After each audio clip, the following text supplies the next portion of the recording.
Okay. What were you going to say?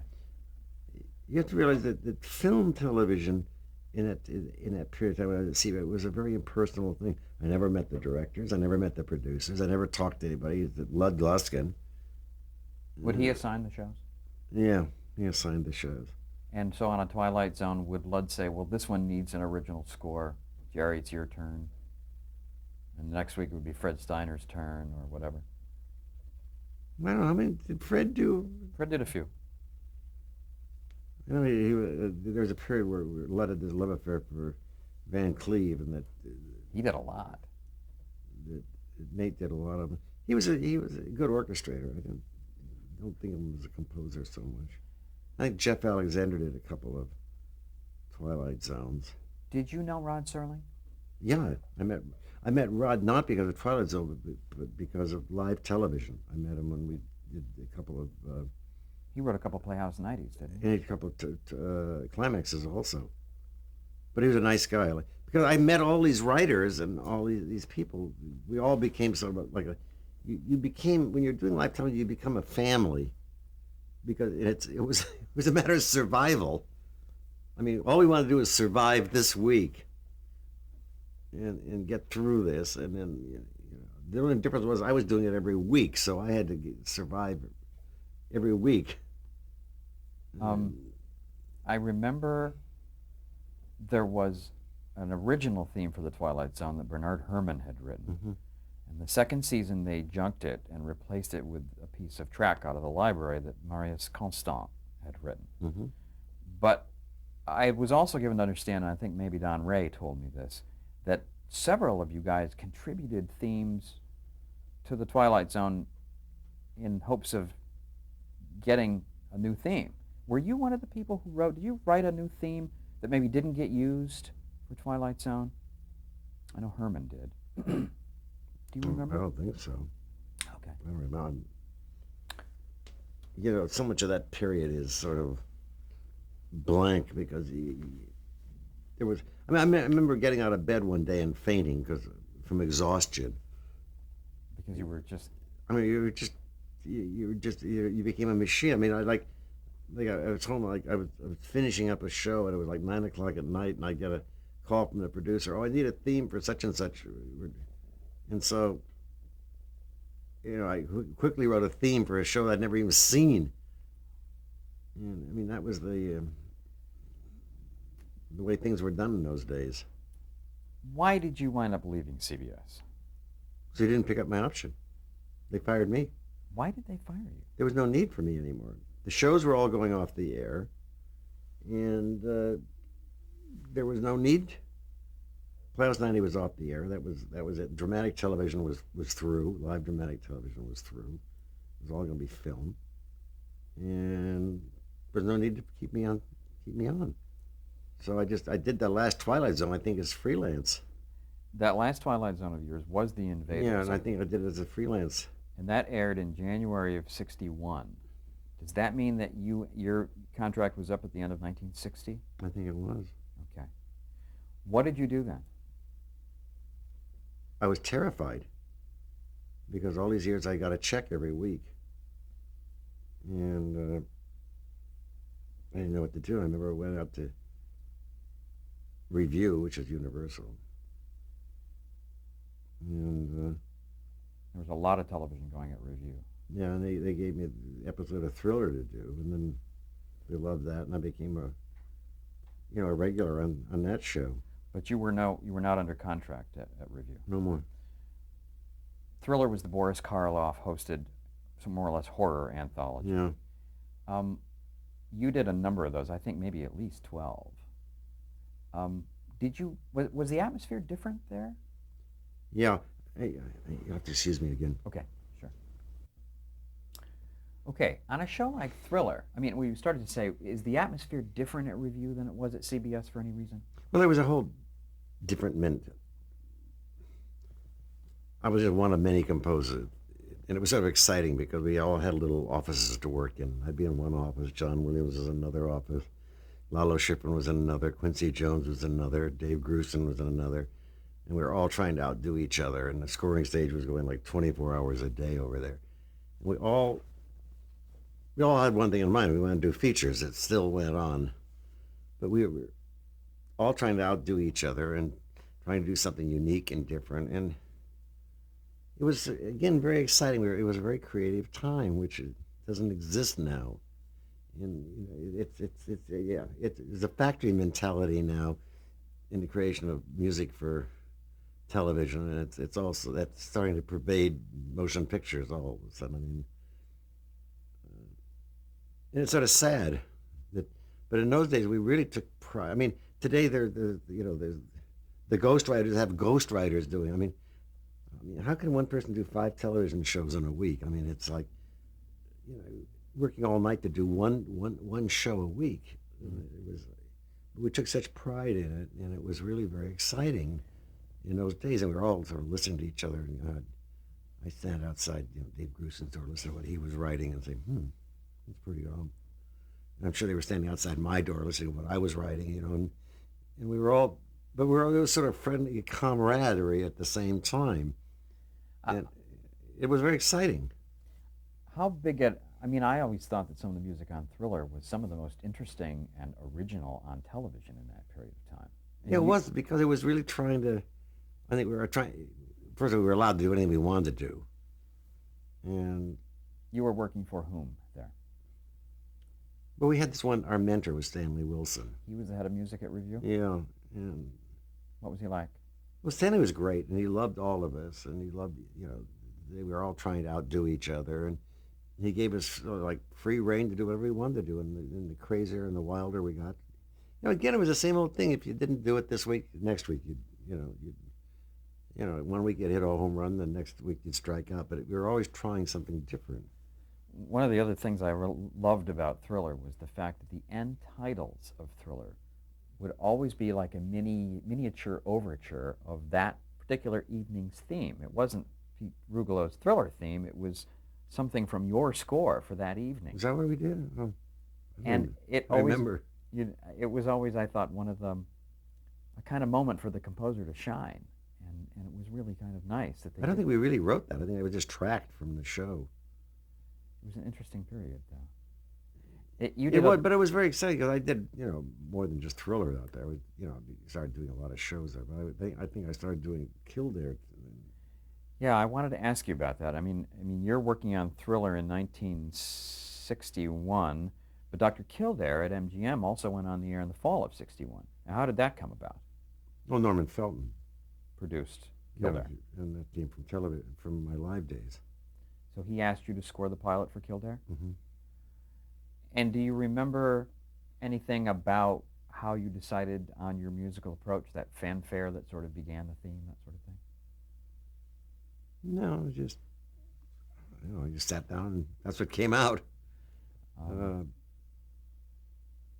It's funny. I keep asking, not you, but other people.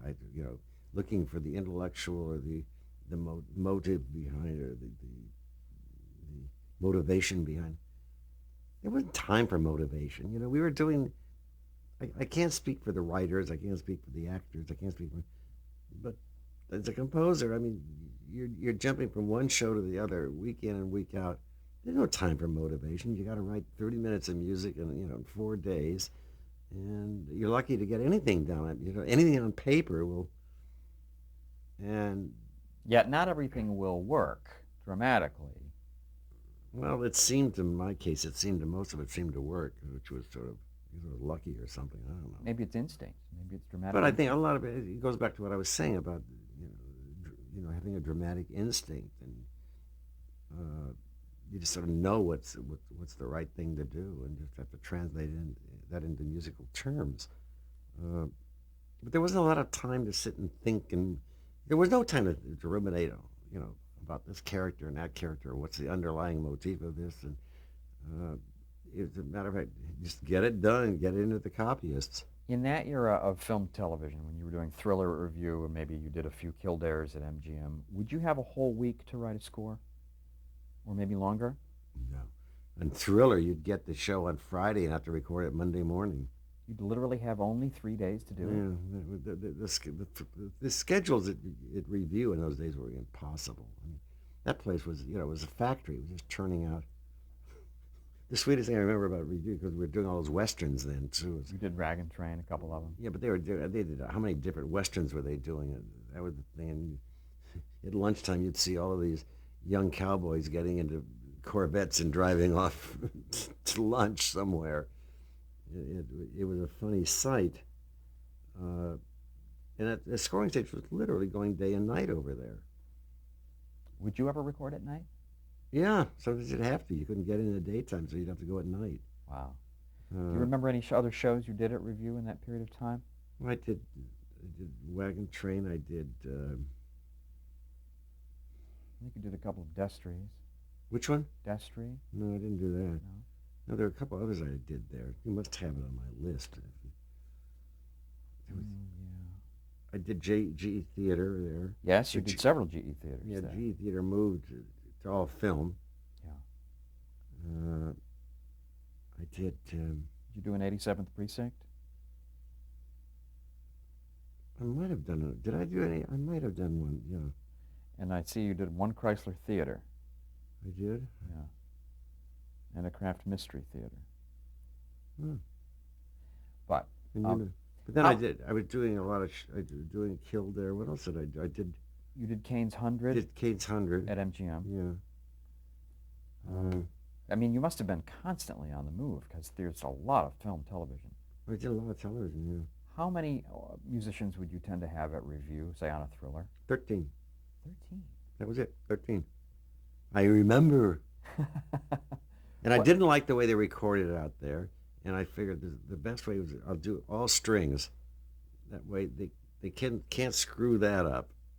So you did several of the thrillers that were just a total string ensemble? Yeah. And then I started doing features though too. So television became a little. Yeah, I get the impression that by 1962, when you did Lonely Are the Brave, the television is really tapering off, with rare exceptions. Is that your impression as well? Yeah, because right after I did Lonely Are the Brave, I did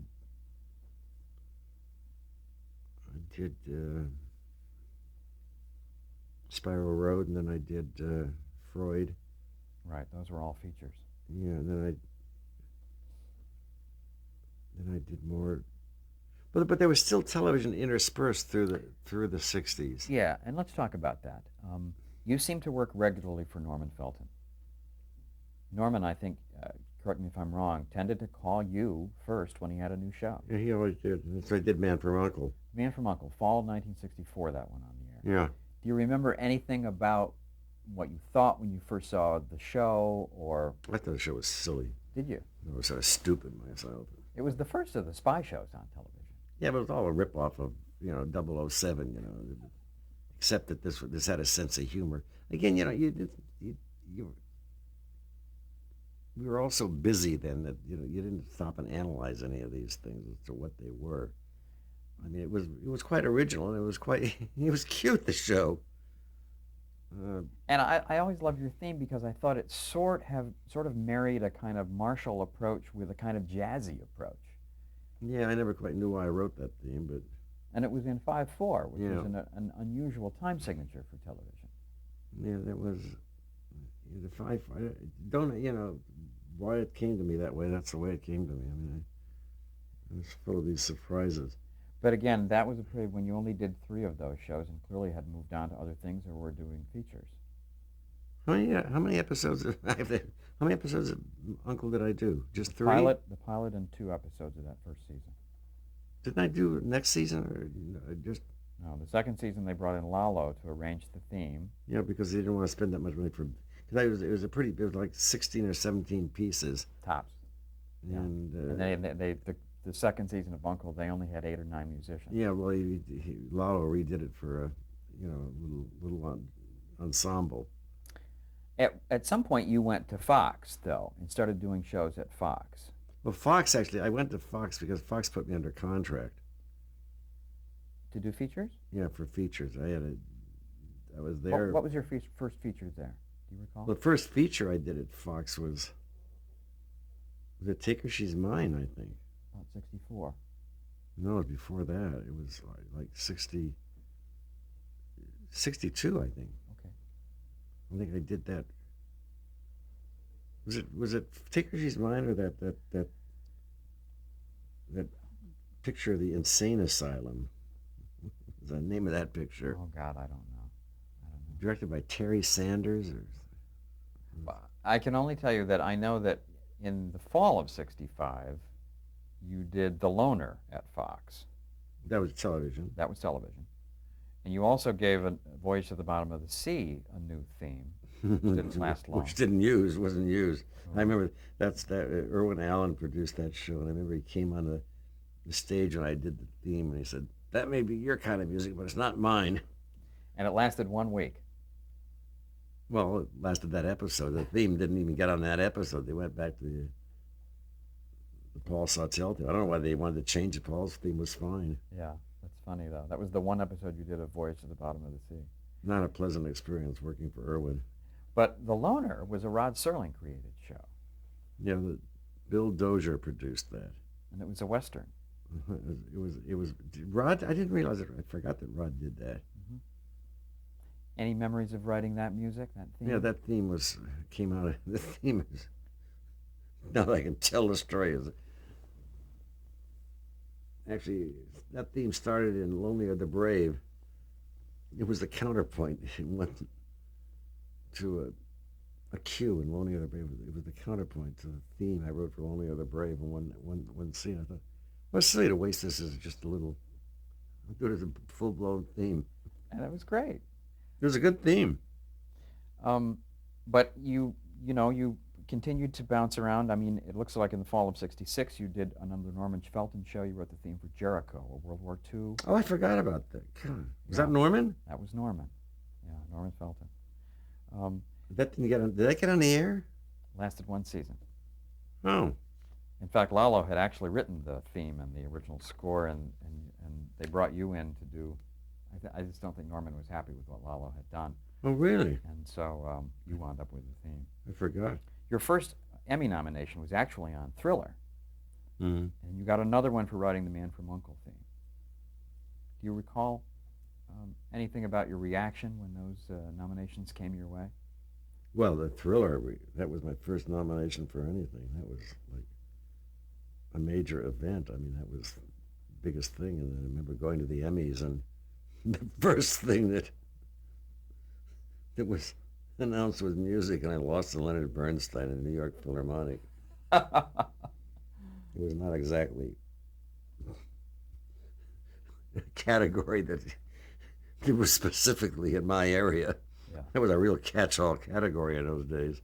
And I think a couple of composers resigned, and shortly thereafter, I know Mancini did, because he said, how can you top Leonard Bernstein? How can you beat Leonard Bernstein in the same category? I'll never forget this when Chet Huntley announced that. He said something about music hath charms. I said, "Oh my God, here we are already!" And Lenny wasn't even there to accept it.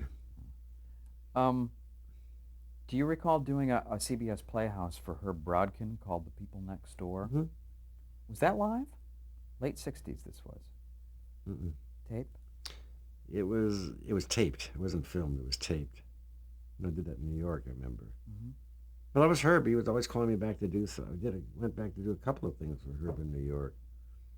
Actually, Herb saved my life in the early '70s when we had the composers' strike. Herb signed a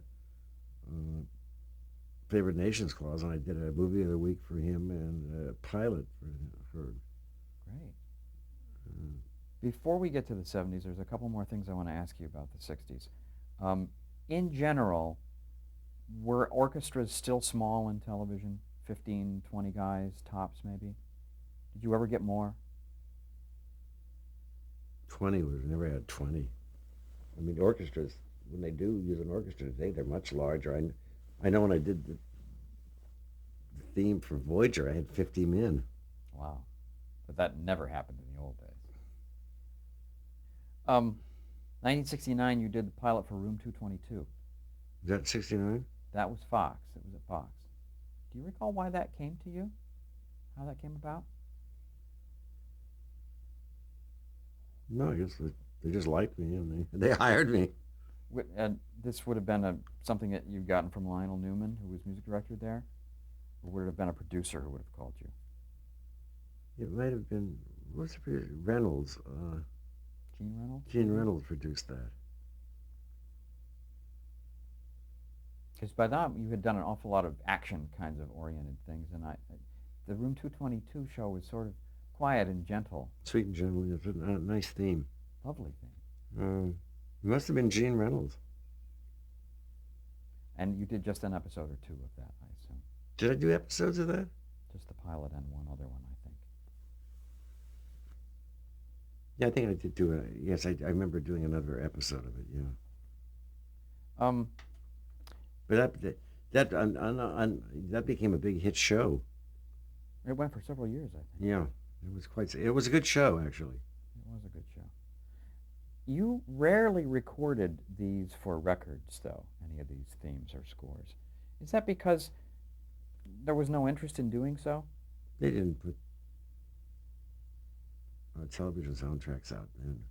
Yeah. I mean, occasionally, because Like Lalo had a big, the Mission Impossible, that Peter Gunn had come out. and Peter Gunn and Mr. Lucky, that Hank did. But it wasn't like, films today. I mean, every picture has a soundtrack record. Yeah. The first TV movie I think you did was something called Brotherhood of the Bell, 1970. That's the first TV movie I did? I think so. That was very good. I thought it was interesting because the approach sort of combined a kind of Baroque jazz. some jazz, and maybe even a little avant-garde. Yeah, well, It was an interesting approach. it was an interesting period in my life. What can you tell me about that? Well, it was all very transitional. I was getting a divorce, and my life was getting shook up. I mean, I think I'd just written those 2 concert pieces and hadn't really. That's right. Music for Orchestra and Christus Apollo had both been written around that time. Yeah, I don't know. It was a strange sort of period. I did that. And then I did another TV movie for CBS. Called A Step Out of Line. Yeah, Step Out of Line. Were these one-shot TV movies, or were some of them pilots? No, they were both one shot. One of the things you did, which turned out to be a kind of backdoor pilot, was The Homecoming. Well, that was a whole new period in my life. That was 1971. Yeah, was that 71? Mm-hmm. That was. Tell me about that. How did that come to you? Well, I was Fielder Cook, and there was a strange. I hadn't.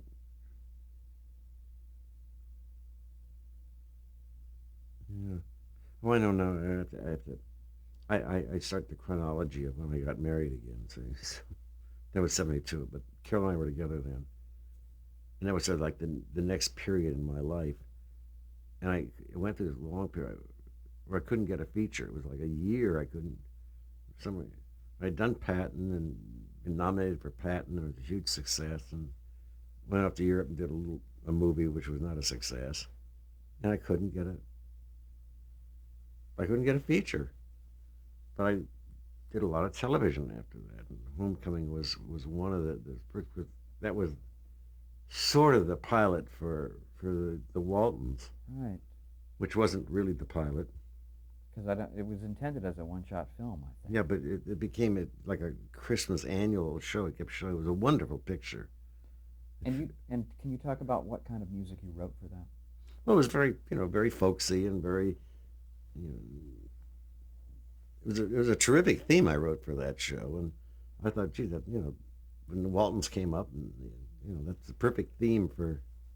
Well, wait, I had done before that. No, I had done The Man and Don't Fold, Spindle, and Mutilate, or what? That's right. You did Do Not Fold, Spindle, and Mutilate. That was done in 1971, and The Man aired in 72. That whole same period. But I had written it the same period as Don't Fold and Spindle, or those are the first.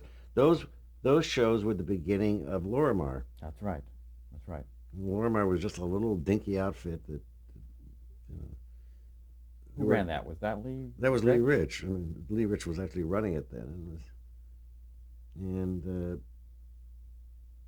then So you scored the Homecoming. The show was a success. The film was a success. And then the Waltons went on the air in the fall of '72. And they asked you to come back and do the theme? they asked me to come back and do the Waltons. And I remember I actually, it was a package that I did the Waltons. They gave me like a few $1,000s each week. I supplied them with the music for the show. And but one of the things when I did that the first show, they wanted a new theme. They didn't want the theme from the Homecoming. I thought, Did they say why? I never said why. I mean, the Homecoming theme was really terrific. But also the Walton theme came out very good too. So How did you do something different? I don't know, I was in the shower one day and taking a shower, and it came to me, and I wrote it down, and Da, da, da, da, da, yeah, Yeah. that was created in the shower. da. And Uh, how many episodes of The Waltons did you actually score? well, A handful? I did what, 4 or 5 of them, 5 or 6. Yeah. Well, but that was a period I did the Waltons, I did Police Story, I did Barnaby Jones, I did. Although I think you did several episodes of The Waltons, but you only did the pilots for things like Barnaby Jones and Police Story. That was enough. Is that right? Yeah. So how did those two come to you, Police Story and the Barnaby Jones? Well, Police Story was David Gerber, and David goes back to Fox with me. So Oh, you knew him at Fox. yeah, but then I also did the Anna and the King. That's right. That was at Fox in '72. It was a charming theme. It was it really sounded like a Richard Rodgers tune. They didn't get into Didn't get into the King and yeah. Yeah. But look how many television shows I did. This is pretty impressive. I mean, Barnaby Jones came in '73. The Police Story was done in '73. So all this whole period of time. And the Waltons was '72 and '73.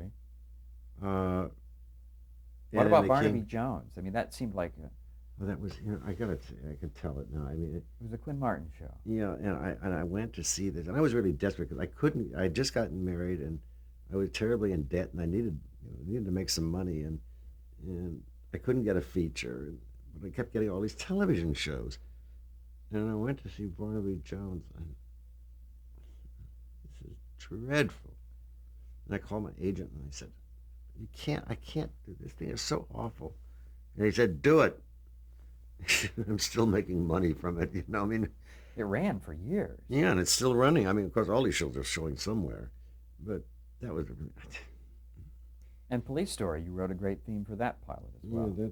but it was all in the same period of time. Then I also did, I did also, during the period, I did The Red Pony. Yeah, I want to get to that, but Norman Felton also called you to do Hawkins, Oh, Jimmy Stewart show, at that same time? '73. Oh, there you go. It's just, amazing. But you only did the pilot, I think, for that, and you only did the pilot for Police Story. So you basically set the musical format, which was followed by other composers. Okay, let's take a break there and change tapes.